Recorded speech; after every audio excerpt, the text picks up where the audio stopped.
종합 컨트롤 타워에서 이걸 잘 조정 통제를 해주면 좋은데 아직은 그런 것들이 제대로 안 되다 보니까 시스템 간에 이제 시스템들이 추구하는 목표들이 다 다른데 그 목표들이 서로 상충하는 거고 예를 들면 검찰이나 감사원은 뭐 지정을 최대한 많이 해서 처벌 많이 하고 해야지가 진급한데 그런 사람들하고 같이 이렇게 서로 협의해서 열심히 하는데 그러니까 옛날 박정희 대통령께서 처음에 우리가 예산을 세금을 투입해서 이렇게 하는데 철저히 감시를 하고 해라라고 해서 감사원을 시켜봤더니 회계감사하고 규정을 지켰느냐 안 지켰느냐 이런 거나 따지지 전력화하는 그 목적을 달성했느냐 안 했느냐 이거에 대한 비중은 없어요. 거기서 빠져가지고 투명검열단에다가 일부 회계사라든지 이런 전문가들을 투입해서 거기서 그 대신 전력화 목표 추구하고자 하는 목적 달성을 했느냐 안 했느냐 한목적적인 차원에서 중간에 제도가 잘못돼서 스킵했고 표창 이렇게 추진을 지금 그런 부분들이 각자 도생을 하다 보니까 이게 뭐 어떤 로컬 옵티멈들을 합치면 글로벌 옵티멈이 돼야 되는데 오히려 썸 해보니까 제로 아니면 마이너스가 되는 현상이 나타나는 것이 어쨌든 이런 뭐 전체적으로 이런 상황임에도 불구하고 제가 보기에는 일단 유리한 상황으로 이렇게 전개가 된다. 지금 전쟁이 나서 급하게 무기를 썼는데 써보니까 좋다. 그래서 우리가 그냥 그 팔으려면 사전에 가서 시범도 보이고 뭐 하여튼 여러 가지 마케팅 노력도 하고 설득도 시키고 뭐 뒷돈도 대주고 뭐 이래 해야 되는데 왜 전장에서 바로 이게 증명이 돼버리니까 그런 부분이 좋은 측면이고요. 일단은 방위 예산이 대폭 증액이 되다 보니까 그런 소요가 많이 일어날 것이고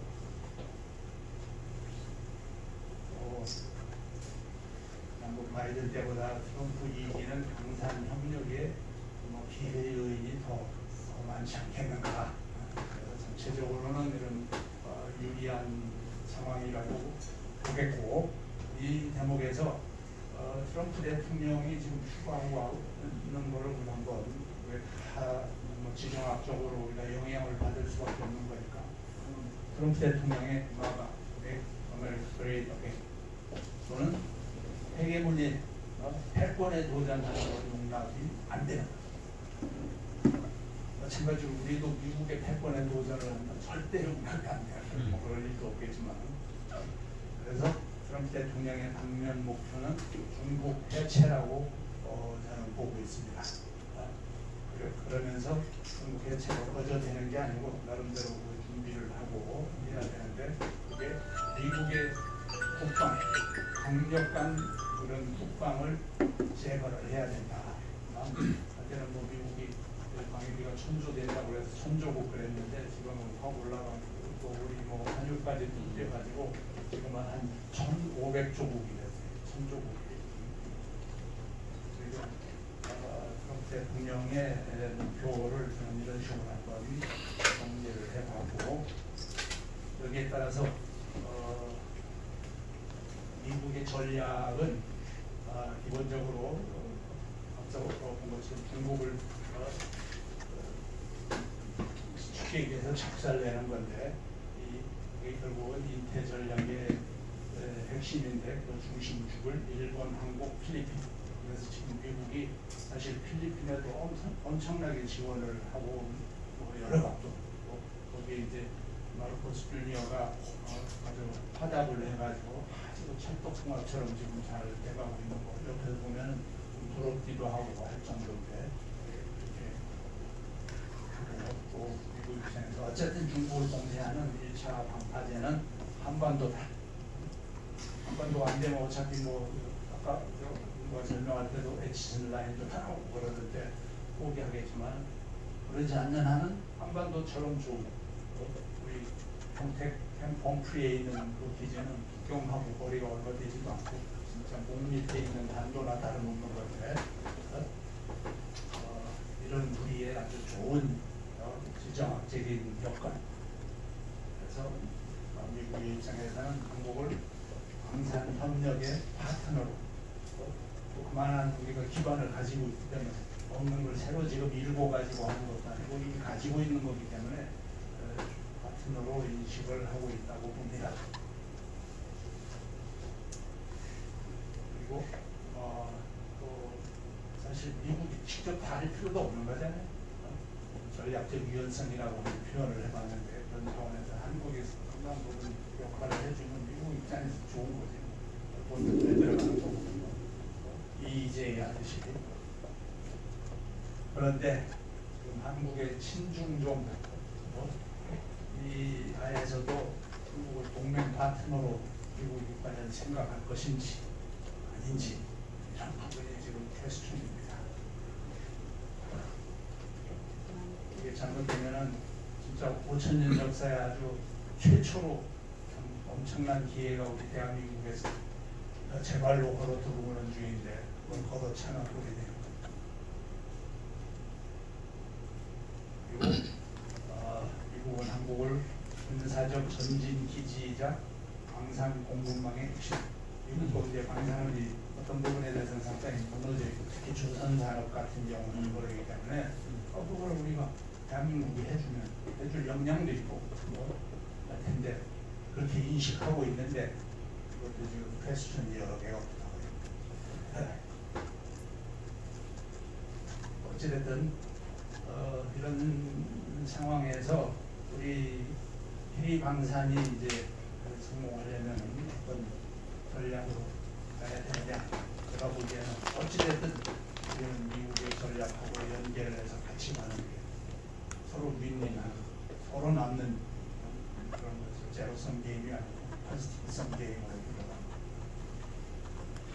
이걸 하려면은 박정희 대통령이 했듯이 국가 차원에서 컨트롤 타워가 있어가지고 우리의 이해 집단 간의 어떤 컨플릭트 이런 것들을 조정 통제하면서 엉뚱한 짓 하면 혼내주기도 하고 처벌도 하고 제대로 하면 상도 주고 신상 필거를 하면서 이걸 해 나가야 된다고 생각을 하는데 그런 부분에 대해서는 개념도 없고 철학도 없고 의지도 없고 뭐 없을 게 또 많아가지고 없는 게 많아서 좀 걱정인데 제가 말씀드리겠지만 이런 민간단체에서 거꾸로 우리들 이런 거 안 하면은 실제 못 간다.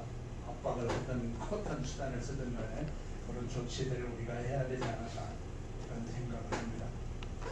그리고 국방비가 지금 한 60조 원 되는데 이걸 한 100조 원 정도로 만들어서 잘 나가는 방산에 또 추가 투자를 해야지. 지금 하던 거는 어떻게 보면 좀 재래식 컨벤셔널한 그런 부분에서 지금 당장 소요가 있어가지고 그게 성공을 하는 건데 뭐 뒤에 말씀드리겠지만 앞으로는 AI라든지 그런 로봇 최첨단 기술들을 융복합해가지고 나오는 어떤 같은 시스템 그런 거기에 따른 어떤 전략 이런 것들이 백업이 안 되면은 이게 팔리지도 않고 그렇게 했을 때는 그 부가가치가 훨씬 더 큰 겁니다. 원가 대비해서. 그렇게 하려면은 이참에 이제 국방비도 100조 원으로 늘려서 이렇게 해야 되겠다. 그리고 그런 것들이 하나 이제 방산을 보다 더 차별화. 지금 하던 대로 하는 게 아니고 뭔가를 좀 애드밸류를 해서 차별화를 해가지고 해야 되는데 몇 가지 사례만 뒤에 또 설명을 좀 드리겠습니다. 그래서 이 나와 있는 지금 이 순서대로 조금 더 부연 설명을 하도록 하겠습니다. 미국의 전략에 적극 연계하는 이런 부분은 연구개발 단계부터 옛날에 F-35를 개발할 때는 우리나라는 빠졌어요. 일본이나 이런 데는 같이 했는데 앞으로 그런 프로젝트가 있게 되면 우리가 같이 처음 시작할 때부터 해야지 그 스펙에다가 우리 부품, 구성품, 우리 기술 이런 것들을 입력을 해서 그걸로 해서 이제 제조를 할 수밖에 없는 거거든요. 그렇게 해야지만 그 다음에 같이 공동 생산도 하고 어떤 부분은 우리나라에서 만들어서 우리가 서프라이 체인에 들어가 가지고 미국에 공급하고 어떤 거는 미국에서 만드는 것 사람들이 또 우리나라에 와가지고 조립도 되고 이런 것이 서로 뭐랄까 믹스드된 엉켜가지고 떼낼 수 없도록 사실 그렇게 해야지 그 한미 동맹이 깨지지 않는 하나의 바탕이 되겠습니다.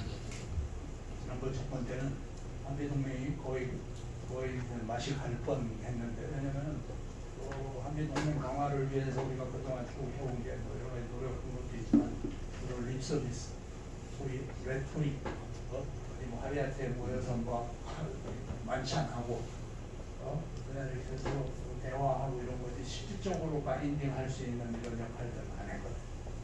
제가 그동안에 계속 그런 걸 얘기를 했는데 하이 레벨에 있는 사람들은 잘 그렇게 표현하면 콧등으로 듣고 말더라고 잘 알지도 못하고 뭐 그래서 되겠지만 근데 지금 현재는 이런 공급망으로 서로 얽어놓으면 함부로 우리도 내치지도 못하고 그리고 미국 입장에서도 우리를 내칠 수가 없는 그런 관계로 마치 우리나라가 미국에 뭐 카나다한테 그랬듯이 51번째 주라도 되는 것처럼 이게 엮이면 미국도 함부로 못 건드리고 못 버리고 우리도 함부로 못 버리고 우리 정체성이 이상한 친구들이 정권을 잡더라도 손을 못 대는 이런 상황이 되지 않겠는가 그런 생각을 했습니다. 그렇게 해서 공동 생산도 하고 해야지 운영 유지간에도 MRO를 자연스럽게 참여할 수 있는 거 하자라고 사전에서 하는 거거든요.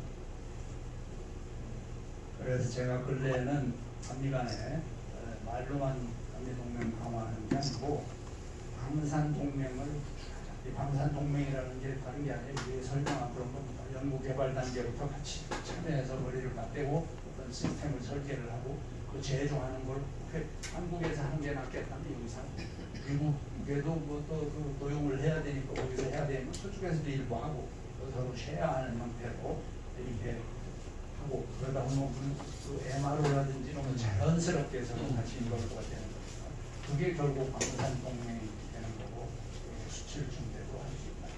이런 게 이제 과거에는 별로 메아리도 없이 이렇게 요즘은 조금씩 메아리도 들리는 것 같아서 발행해서 그렇게 생각을 하고 있습니다.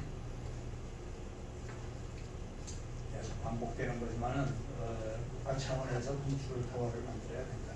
이 방산은 방산업만 가지고 하는 것도 아니고 거기에 들어가 있는 기술, 또 외교, 또 산업, 문화 이런 것들이 다 거기에 이게 같이 믹스돼가지고 이룰 수 있는 어떤 복합 전략. 그러니까 방위산업도 복합산업이라고 표현을 하는 건데 경영하면 뭐 우리 보기가 뻔하지만 방위산업은 거기 안 걸쳐 있는 게 없어요. 그런 이공계뿐만이 아니고 이쪽 인문사회 쪽도 정치 외교적인 것까지 다 포함됩니다. 그래서 이거는 뭐 예를 들어서 하나 에어로스페이스 사장이 알아서 할 일이 아닌 것입니다. 국가 차원에서 대통령실에서 분출 타워가 있어가지고 이걸 조정 통제를 해야 된다. 국가 차원에서 중간 조정을 해야 되는데 이걸 여러 번 얘기했는데도 안 하려고 하더라고요. 이것도 잘못하면 나중에 깜빵 가야 되니까 뜨거운 감자처럼 아예 터치를 안 하려고 깜빵을 가더라도 필요한 행위를 그래서 부처 간의 이해관계를 구출을 해야지 옵티멈 솔루션을 향해서 리어 옵티멈, 아주 옵티멈 아이들도 이렇게 할 수 있다. 국가 차원의 구출을 하고 하는 게 시급한 전략 중에 하나다. 그럼 앞서도 이제 국방비 100조 원 시대라고 그랬는데 원래 국방비는 투자비입니다. 과거에는 우리가 무기를 사올 때는 소모성 비용으로 이걸 인식을 했는데 우리가 개발을 하고 그러니까 우리가 기술 개발을 하고 그걸로 해서 무기를 만들고 그 기술 개발을 통해서 나온 거를 스핀오프 시켜서 민간의 어떤 기술 발전하고 하는데 또 이렇게 도와주고 하다 보니까 이게 엄청난 투자비였더라고요. 사실은 소모성 비용이 아니고 그러니까 앞으로는 더 그렇다 이거죠. 왜? AI라든지 뭐 유무인 체계, 로봇, 드론 이런 엄청난 투자가 필요한 겁니다. 특히 AI 모델도 지금 그 행사장에 박 이사장님도 같이 이제 갔다 오셨지만 거기서도 그런 걸 인지를 하고 투자를 해야 돼요. 이 투자하면 10배, 100배, 1000배 그 성과가 있다고 어떤 분이 강조를 하시던데 그런데 그럼 이 100조 원을 어디서 뽑아내느냐? 딴 데서 뽑아내야 되는데 어차피 그 예산은 뭐 100조 정도 이렇게 하다 보면 제가 분석을 해보니까 내년 그 NGO 예산으로 들어가는 게 뭐 102조 8천억인가 NGO. 그런데 그 예산에 대해서는 성과 분석도 안 하더라고요. 우리 국방비는 요만큼 들어가는 것도 엄청나게 성과 분석해서 처벌하느라고 좀 힘든데 그 NGO로 들어가는 것들은 누가 어떻게 썼는지 따지도 않더라고요. 그게 다 이상한 애들 활동하는 비용으로 들어가는 건데 그래서 제가 원래 기구하고 이제 한꺼번에 다 뺐으면은 또 폭풍 날 거니까 안으로 팍 잘라가지고 50조만 이 국방부에다 투입을 하죠. 그럼 국방부가 100조가 되는 거고 아까 오전에 그 세션에서는 120조를 해야 된다고 생각하는데 어쨌든 그 정도 되면은 지금 우리가 최고로 필요로 하는 AI 유무인체계 개발하는데 가성비 좋고 그래서 빨리 거기에서 어떤 아웃풋을 만들어내야 그리고 그거를 우리 기존의 무기체계 우리 소프트웨어에 접목을 시켜야지 수출이 더 많이 되고 그 부가가치 또한 엄청날 것이다. 그렇게 하게 되면 우리가 글로벌 선도형 우리가 이제 추격형이 아니고 베스트 팔로워가 아니고 뭡니까 앞에 퍼스트 무버가 되는 그런 거를 할 수가 있다 이거지. 시간이 많이 가는데 몇 가지 이제 세부적인 걸로 말씀드리도록 하겠습니다. 우선 민간 전문가를 좀 활용을 해 원로들의 경륜 최대화 여기 계신 분들이 대부분 그 역할을 해주셔야 될 분들인데 리타이어 하면은 분도 마찬가지고 모든 분야가 어디 가서 뭐 한 기본 임기 조금 하면은 더 이상 활용이 안 되는 국가적인 손실이지. 그 전문성이라든지 노하우 이런 게 사장이 되는 거예요. 그러니까 자칫하면 공공한테 가가지고 좀 처음에 좀 받아먹고 기술단 문제고 이런 것들 하고 안 되는데 그 짓을 안 하도록 뭔가 시스템적으로 이렇게 해야 되고 그래서 이러한 싱크탱크 역할이 중요하다. 아마 우리 홍익코리아 또 미국에 있는 그 재미 공포 조직 이런 조직들이 역할을 하면 되지 않겠는가. 왜냐하면 사실 지금은 G2G로 가버먼트 또는 비즈니스 투 비즈니스로 이렇게 이제 먼저 계약 행위가 이제 그런 식으로 되기 때문에 이렇게 되는데 그게 이제 숙성이 되려면 그 사이에서 어떤 민간 전문가들이 중매 역할을 좀 해야 되고 미국도 보면은 그런 조직들이 많이 있는 것 같아요. 나쁜 얘기하면 뭐 로비 한다고 그러는데 정말 말씀 필요한 미들 매니지먼트 역할을 해주는 거지. 그래서 성사가 되고 마치 우리 부동산 소개소가 있어서 그걸 하듯이 그래서 그런 역할을 현직에 있는 사람들은 바쁘니까 리타이어한 사람들이 목사님 지금 들어오셨나요? 홍익코리아라든지 또는 재미동 보드 그런 단체들을 활용을 해서 수출이라든지 협력이라든지 이런 거에 중매 역할을 해주면 좋지 않겠는가 생각합니다. 그래서 이거는 이제 그런 조직적인 차원이고 또 하나 이제 제가 말씀드리고 싶은 거는 종합상사형 기업을 활용하는 거예요. 사실 우리는 무기를 하는데 폴란드나 뭐 이런 데 팔면서 그 친구들이 돈이 없다고 하니까 우리가 뭐 수출입은행이나 이런 데서 돈을 대주고 돈을 대주면서 거래를 하더라고요. 물론 그게 다 나중에 회수가 되겠지만은 예를 들어서 회수가 안 되면 때리는 거 아닙니까? 돈 주고 무기 주고 옛날 러시아하고 뭐 불공사 소련하고 했다가 나중에 결과적으로 동택이 있었는데 물론 일부 기술 이전도 받고 하는 뭐 긍정적인 측면도 있었지만 어쨌든 이건 정상적인 거래가 아니다 이거죠. 그래서 어차피 우리는 자원을 수입해야 되는 거예요. 자원 수입할 때는 돈 주고 수입하는 거 아닙니까? 근데 우리가 자원을 수입하는 나라들을 이렇게 보니까 그 나라들도 우리 무기나 장비가 필요한 나라들이 많더라 이거죠. 그래서 그런 나라들하고는 마치 그 물물 교환하듯이 이런 패키지형 교역을 하면 좋지 않겠는가. 그리고 이런 기업이 이런 수출 협상을 하면은 하여튼 여러 가지 복합적인 거를 연계시켜 가지고 또 할 수 있는 장점이 있고, 종합상사형 기업이 하면 주인이 있는 기업이기 때문에 손해보는 짓도 안 할 거예요. 그래서 이 이유를 창출하고, 그래서 이런 것들을 이제 뭐 전략적 복합거래다라고 이제 표현을 하면서 이제 차별화할 수 있고, 또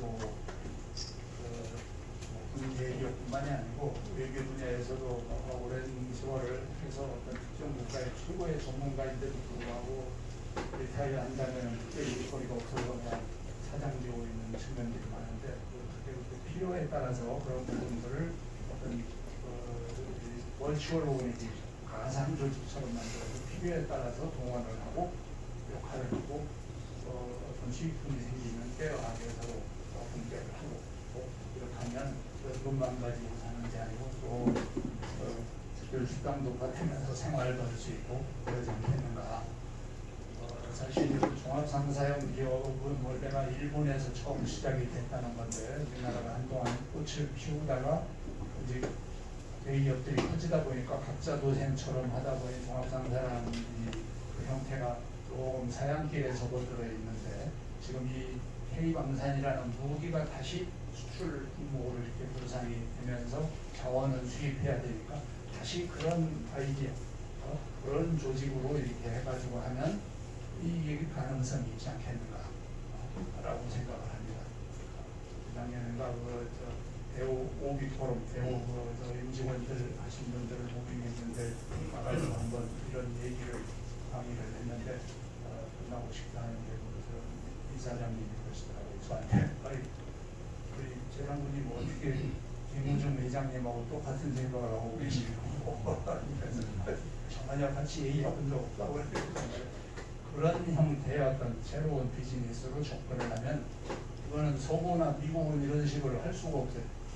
원래 개인들이 알아서, 개인 회사들이 알아서 하는 건데, 일본이나 우리나라 같은 경우는 이게 가능한 부분이라서 그 후에 계속 이걸 할 사람들은 저는 또 나름대로 물색을 하면서 기존의 대기업들은 이미 그렇고 좀 젊은 사람들로 어떤 의욕이 있는 사람들이 이렇게 하면, 그리고 이건 창업하고 돈을 주진 않은데 돈이 많이 들어갈 것도 없습니다. 뭐 건물을 사야 되고 뭐 공장을 짓고 할 필요가 하고 이런 식으로 저축하는 장점을 제가 봅니다. 또 하나는 후진국이라고 표현하는 후발국이라고 했는데, 이런 나라들하고 강타하는 걸 어떻게 할 것인가. 복합 비즈니스 방식이라고 제가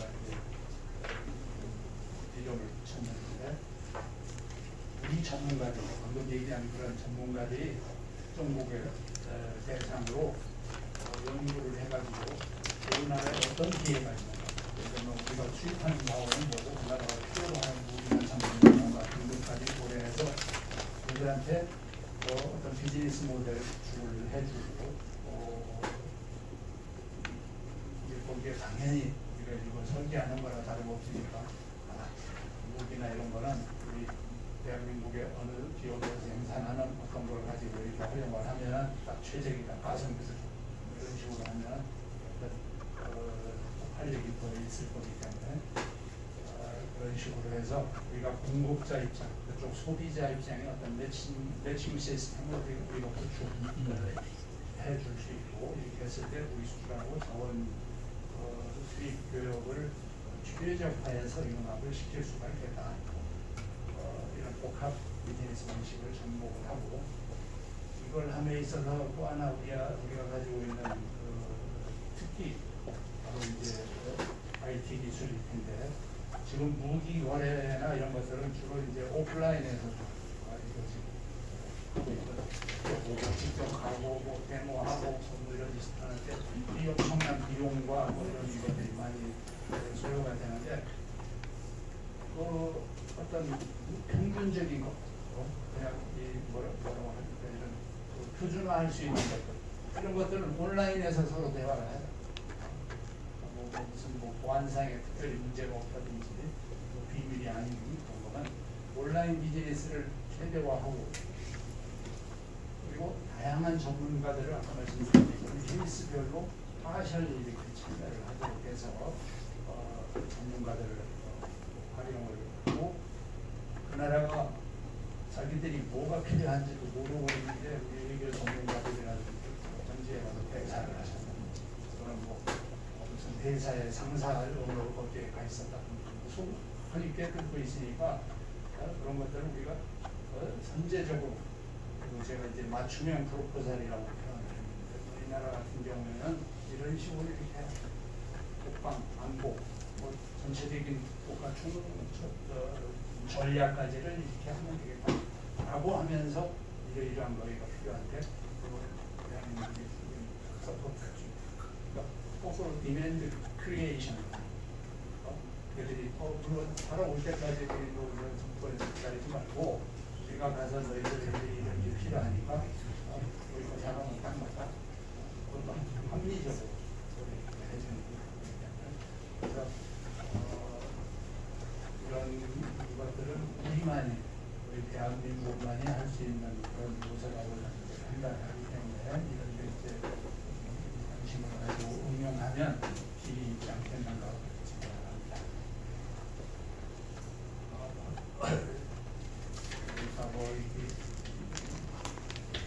깊은 말씀도 못 드리고 주막하는 사람 이렇게 말씀드렸는데 결론적으로 미국하고는 영국의 제도 MRO 협력을 보고 이런 방산 협력 기반을 통해서 방산 동맹을 구축해 놓으면은 지금 정권 같은 것보다도 훨씬 더 심한 정권이 걱정을 덜 것이다. 그 방산 동맹을 구축을 해야 된다. 그리고 기타 나라들은 좀 전에 말씀드린 그런 자원 교역과 연계한 어떤 항무역 체제로 해서 이렇게 디맨드 크리에이션을 하고 이렇게 할 것 같으면 K 방산 조사하고 그렇지 않겠는가. 여기 계신 분들은 이미 언론인들이니까 직접 시도하기는 그러시겠지만 혹시 젊은 친구들이 그런 의욕과 의지가 있고 역량이 되는 사람이 있으면 소개를 해가지고 이런 거 도전해봐 이렇게 하셔도 될 것 같습니다. 이렇게 함으로써 우리 K방산의 어떤 서스테이너블한 성장이 될 수 있도록 해야 되지 않겠는가 같이 말씀드리고 또는 첨언을 드리면 우리가 3년 전에 자랑스러운 방산인상 대상을 박정희 대통령이 드렸습니다. 이제 가운데서 있는 제 옆에서 있는 분이 이제 대통령의 외손자 기념재단 그 상임이사하고 계시는 분인데 그분이 와서 이제 상을 받아가고 그렇게 하죠.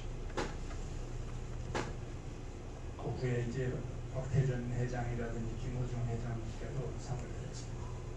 그다음에 뭐 학술상, 기술상 세부적으로 또 드리기도 했는데 그렇고요. 그다음에 저희가 10년 전에 2015년에 방위산업 40년 끝없는 도전의 역사라는 책을 냈습니다.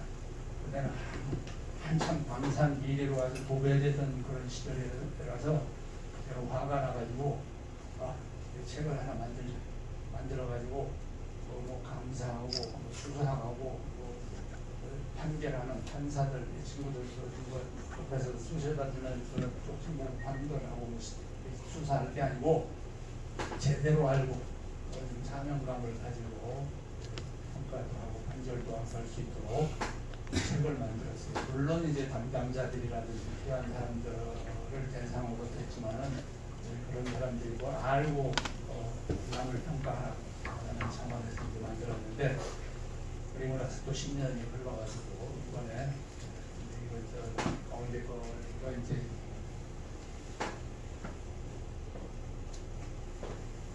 작년에 9월달에 강의사는 50년 그리고 미래라고 그래가지고 책자를 또 만들었습니다. 40년상은 조금 기술적인 걸 하다 보니까 700쪽이나 너무 무겁고 좀 그런 거 안 되겠어서 이거는 스토리텔링 하듯이 그래서 이 책을 좀 만들었고, 사실 이 책을 만드는 동기는 K방산이 잘 나가니까 특히 외국에서 야, 너희나라는 뭐 별것도 아닌 것 같은데 이렇게 방산이 잘 나가고 그래? 하고 이제 질문이 오고, 혹시 우리가 좀 배울 수 있는 자료 같은 게 있나? 사실 종합해놓은 건 없거든요.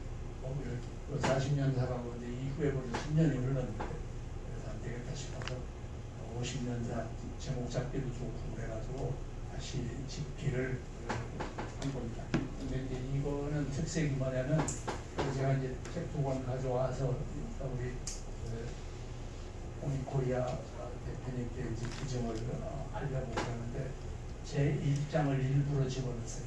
그 1장은 뭐냐면 우리 5,000년 역사를 한 챕터로 요약을 해가지고, 거기에 처음에 단군 신화부터 시작해서 홍익인간의 건국인연이 나옵니다. 그리고 5,000년을 거치면서 수많은 외침, 대부분이 마지막에 인동 빼고 대부분은 다 이제 한국사에 대해서 이렇게 침략을 받았지만 우리가 그걸 물리치고 독립을 유지하면서 이렇게 오늘날까지 건재를 했다. 그 과정에서 뭐 우연히 이게 아니고 우리 나름대로의 최첨단 무기들, 신기전이라든지 또는 뭐 대마무사, 무슨 이제 전술 작전 뭐 그런 것도 있지만, 또 원래 이제 거북선이라든지 이런 것들을 서양보다도 훨씬 앞서서 우리는 이게 만들고 있는 뼈대 있는 나라다. 그런 걸 좀 강조를 하기 위해서 제가 고집을 해가지고 제 표현에 포함을 해놨습니다. 그래야지 이제 이건 이제 영어로 또 만들었는데 외국 사람들이 바로 볼 수 있고, 이거 그냥 3월달에 발간을 했거든요. 그래서 이제 여담이지만 이 책을 만들어 놓으니까 제일 먼저 사가는 데가 일본부가. 우리나라 사람들은 별로 흥미가 없거든요.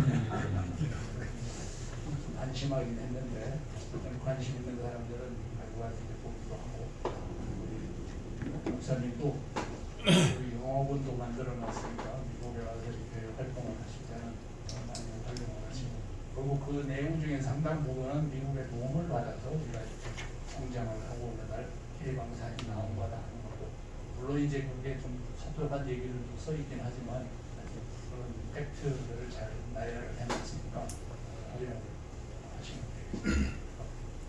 두 번 제가 드리고 참고도 하시고, 이상으로 뭐 두서없이 쭉 설명을 드렸는데 K방산에 대해서 전체적인 흐름을 이해하시는 데는 좀 도움이 되기를 바라겠습니다. 감사합니다.